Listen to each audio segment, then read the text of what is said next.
Ah, Chameleon Stalkers. If any unit in this DLC kind of makes me stop and go, huh, I don't know about that, it's these guys right here.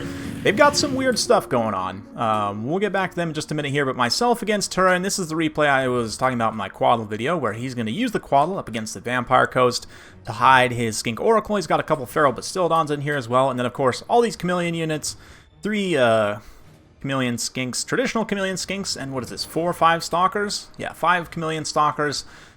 Interesting, all going to be hidden from me initially, except the Quaddle, so I can start shooting him with my cannon. I've got, of course, Double Gunny, and Double Gunny plus the Pistol Admiral, naturally, it's me.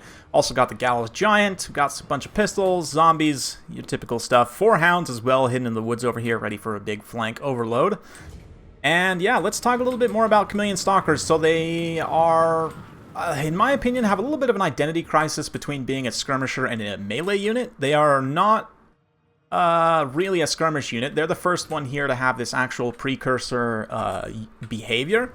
There are other units which are similar in terms of type, like the Skink Javelins even, and you know, miners with blasting charges, where they have like a limited number of shots before they engage. But here it actually seems like they've tried to implement the behavior from like Rome 2, for example, where the legionary cohorts, when charging, would throw their Pila and then charge, or if you left them on fire at will, they might just potentially throw the Pila at whatever comes within the range, right?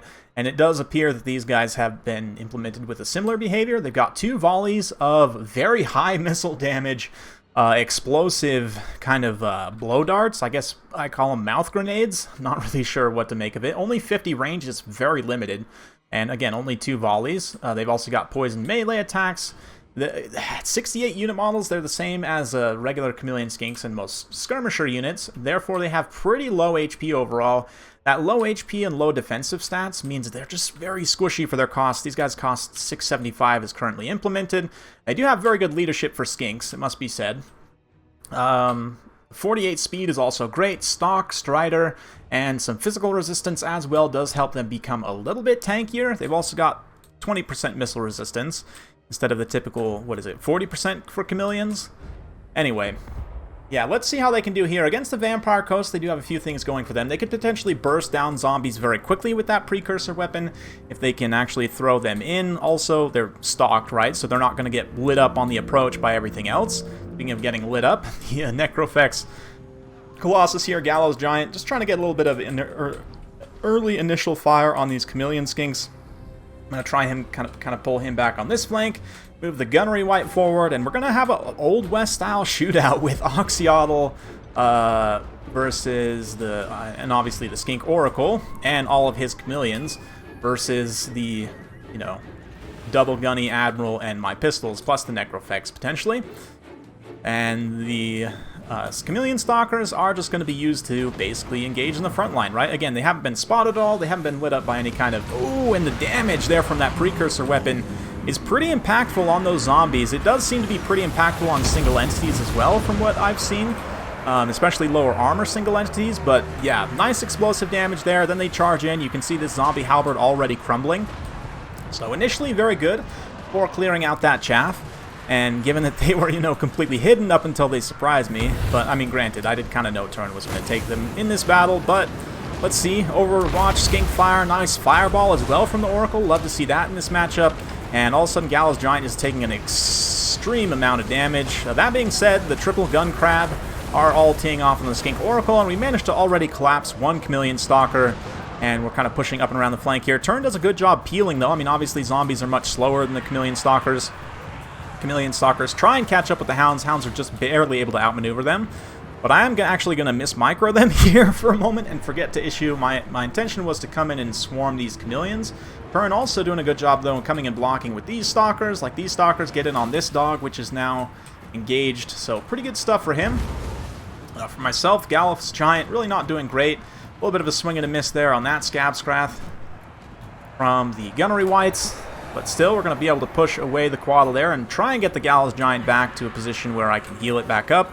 Oxyotl still has range on it, at least for the time being, but Hounds eventually stop mismicroing them and get them in here. The cannon, likewise, teeing off on the Skink Oracle might do some potential friendly fire, but You can see how squishy the chameleons are, the stalkers. Once they get swarmed by hounds, they can just get taken out very cost effectively. Nice wind blast though, going to do some good damage to the hounds. Actually shatters that poor stalker unit, but hey, credit to the stalkers, they're still hanging on, and like this unit here actually trading pretty well. Necrofex does go down, so that's one of the big dangers to them, been eliminated, and hounds are going to come over here and collapse these chameleons a little bit late, not going to lie. I also probably should pop an invocation of the heck to heal up this squad of hounds, because hounds are just very good against the lizardmen. As you can see here, we're able to eat up those chameleon skinks again, a little bit late. Actually don't route this one unit, which is a problem. Potential problem. Quaddle's also going to come down, get on the gunnery white here. Probably get the Feral Bastillodon over there as well. You can see Oxyotl moving in. He does have that stock and unspottable, although he does still get spotted at very close range here, as we can see. And the Stalkers. What's happening with the Stalkers? Well, there's still a unit over here, relatively healthy. They could be key in the late game. But Turin's going to dedicate a lot of his resources to try and taking out my gunnery whites, which is definitely understandable. I'm a little bit caught up, like, with the Admiral not in position to help support this single entity engagement. Or, you know, I could try and come bully Oxyotl as well, but I'm just really focused on trying to finish off the Skink Oracle right now. And actually, you know, as I say that, I actually switch cannon targets over to Oxyotl when I definitely should have stayed on the Skink Oracle. But, yeah, you can see between the Oracle shooting, the Oxyotl shooting, and the fighting of the Bastillodon and the Quaddle here, both of my gunnery whites just get absolutely canned. And the few remaining Stalkers that are alive are able to finish off the hounds. They get in here and disrupt my pistol line. I also have these halberds like way over pursuing that Feral Bastillodon there. They definitely should come back and try and protect the cannon like yesterday, but that's okay. Balance power still pretty close. If we could potentially finish off the Oracle here, but unfortunately I just don't have the burst DPS at this point to really do that. One more spiteful Scab Scrath from the gunnery white before he goes down. And the chameleons are moving in, both the Stalkers and Standards. Stalkers do look very cool. A lot of people were concerned that they were just going to be like an armor-piercing chameleon skink, and I think Creative Assembly understood well enough that that just wouldn't be very fun, so they decided to implement them as like a weird, like, probably not very good melee infantry thing, like ambush infantry type. I don't know. A lot of those sort of ambush type, you know, flanker, stock infantry tend to be pretty squishy for the cost. Like, you do pay for their mobility and ability to perform on different terrain and vanguard and everything like that. I mean, yeah, I hesitate to compare them to something like Death Runners because they are functionally very different, but sort of similar, right? Like a stock flanker kind of DPS type unit, but weirdly the DPS on them is tied primarily to their precursor weapon. Like, their actual weapon damage and model count is pretty poor when you compare to a lot of other infantry in this class, which is why making any direct comparisons to them is pretty tricky, and I honestly feel that Creative Assembly should possibly bump up their model count to like 75 maybe, or I hesitate to go all the way to 90 like other skink units, but like, I get them being 68 because it's the same as regular chameleons, but I think it needs to be higher. Like, it's just an awkward number for a melee infantry to be at, but hey, look at these guys, 189 kills, 149 an XP chevron on these guys, so very well played to Turin. Great use of the Quaddle there, honestly, too, for protecting his expensive single entity targets against my cannon on the approach there. That's kind of, I think, that's going to be the textbook use case of the Quaddle, so I definitely like it here. Also, the AoE damage is going to be pretty good against Vampire Coast, but the Stalkers, I know I saw one replay before, I think it was yesterday actually, it probably came out, that they got about 900 points against the Beastmen. This is probably the next best performance right here, is 700 points. A lot of them don't end up paying for themselves, but still even sticking around until the late game. I mean, Vampire Coast, you don't have the healing inflation of Vampire Counts, so some of the damage is lost to Crumbling, and that might be why we see a little bit lower damage valuation, but not for the Oracle. 3,000 damage value on him, just blowing up crabs at range. Yeah, I think this shooting squad now has a potential rival in terms of being outshot by even just these two, and you add, like, not Skink Skirmisher, oh, why can't I remember the name? Chief? Skink Chief, that's right. You add in a Skink Chief in here for even cheaper to get an extra shooting single entity, and it's maybe not a great shoot. I mean, you have to scale very much more heavily into the cannons, obviously. I think Necrofex is a fun pick for sure in this matchup. Gonna get shot down pretty quickly, which it did. If I had another cannon, made a much better difference, but, you know, that's all speculation. Definitely a fun one. And the Stalkers, I just don't really know what to make of them even still. They don't seem very good, but they seem okay. And for certain, like, against very specific, like, Vampire Coast literally I think is probably the best matchup for them. When fire damage, I mean, I guess they do have fire synergy, right? So if you really wanted to go all in for an all-fire build, you could take, like, something like this, right? And have them be your front line. Go with a Fire Salon, maybe. You have some fun with some big AoE damage abilities. You know, maybe just take Burning Head and Flamestorm. Maybe you take, like, a couple of Solar Engines, right? Like, if you really want to go all in on the full fire meme, I guess this is now your infantry. You know, if you want to be able to do something like this, which is just probably not very good, but certainly you'll be getting a lot of timing from the Kindle Flame if you use your precursor volleys at the right time. That being said, you do have to use them at the right time to get the benefit of Kindle Flame. I guess you could also synergize with the Ancient Salamander, which does look like it was reducing cost. Nice to see that. Something like this, get that extra flammable effect, and then charge in with the Chameleon Stalkers. So there is a little bit of potential for synergy here, but they're just, they're such an awkward unit at this price range. Their HP is so low. Again, I kind of hesitate to even find something to directly compare them to, because they're at that 68 model count of skirmishers, right? It's like comparing them to anything else is honestly a little bit strange. Like, Death Runners obviously are more expensive. They're not actually that much more expensive. Like, what?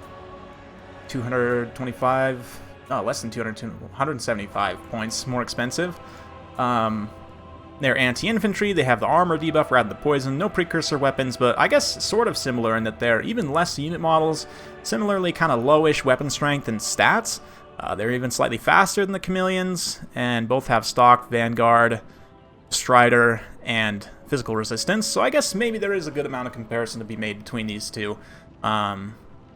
Yeah, and Chameleon Stalkers even have slightly more HP than Death Runners do, so in a similar role, sort of that Vanguard ambusher role, like maybe you take a couple against the Dwarfs to try and Vanguard in the corners and go after their artillery pieces.